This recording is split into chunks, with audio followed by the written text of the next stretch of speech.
Okay, so welcome back. Uh, Lifelong Guru Guy, part two of my second video.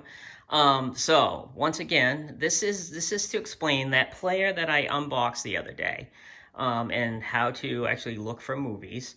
So like if you're looking for this release of Legends of the Fall, which is actually the movie that I was talking about, that I first purchased.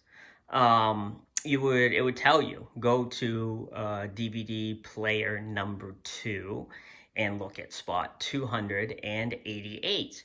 And what a lot of people may or may not know is almost every disc, even back in the 99, 98, 2000 years, and on, every disc has a marker on it that will tell you, when you put it into these players, it brings up a little mini picture. Now, like I say, not every single player does this. I mean, not every single movie does this. If you look at Officer and a Gentleman, I had to create my own drama picture, which is the faces, and then Pet Cemetery, I had to put in that it was a horror, and it brings up the skeletons. Now, Escape from New York, there you go. You got the what do you call that? The hole in the ground. They had to go down in the septics. And then In Dreams, that is a thriller. So that is one that I created. Kind of a cool little picture. And then Legends of the Fall, yes, it actually has its own picture for Legends of the Fall, and this was a special edition. The only downside, like I had explained before, there were two different versions of the 400 DVD player.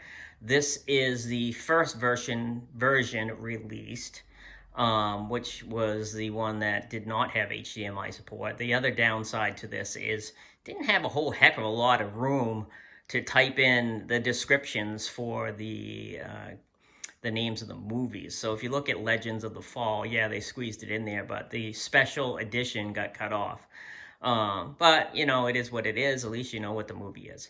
So what we're gonna do is I have pulled the movies out of my collection.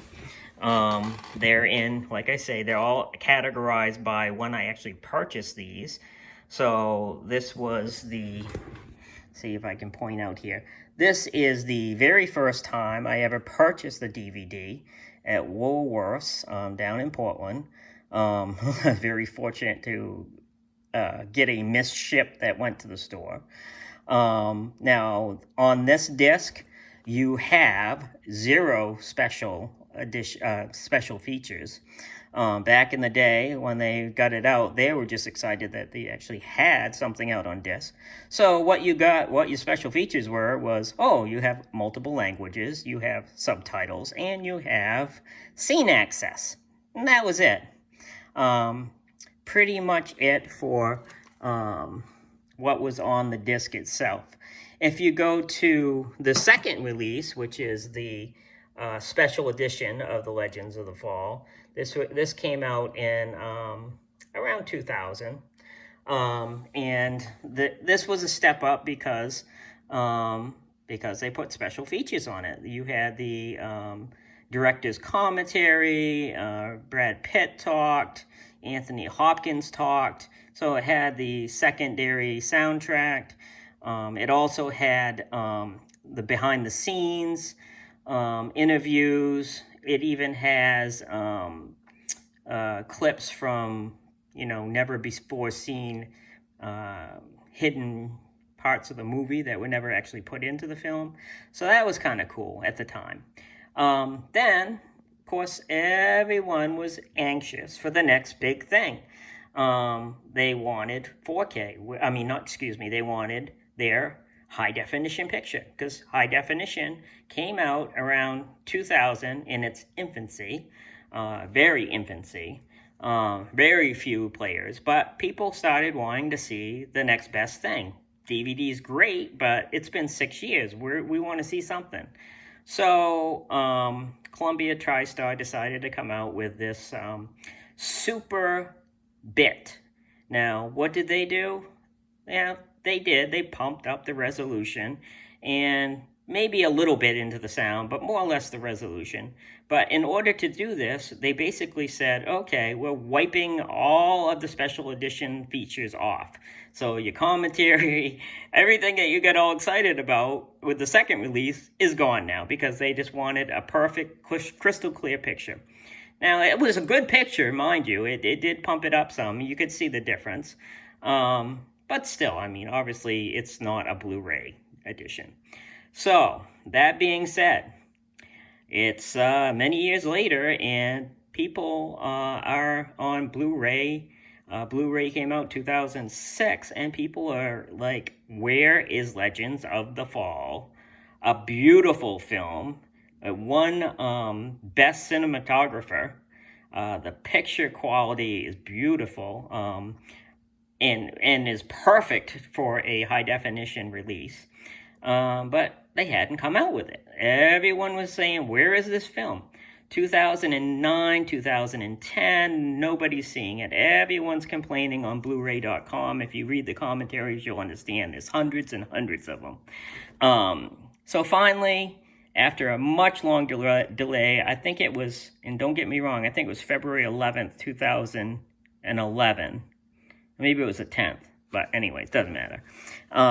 They finally came out with the Blu-ray. Much anticipated. Everyone loved it.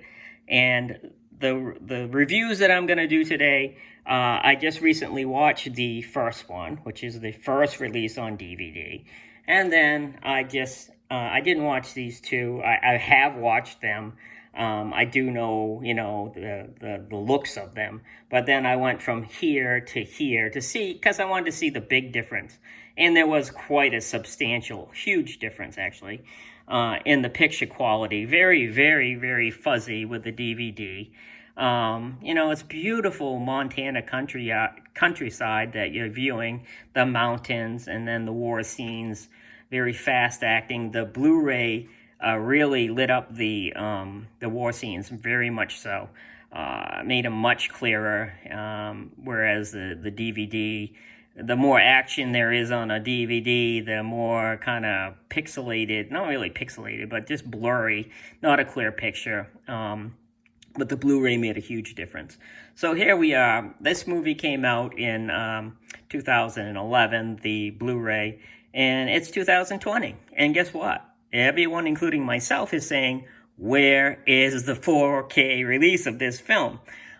This would be unbelievable in 4K. We are waiting patiently for a 4K release. No words from the studios, no even hint of them working on it that I can see. But, there is a big support for them to do that. And they're doing a lot of the back category movies, so hopefully we do see that soon in 4K.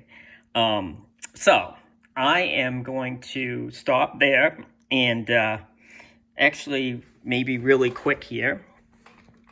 I'm going to see if I can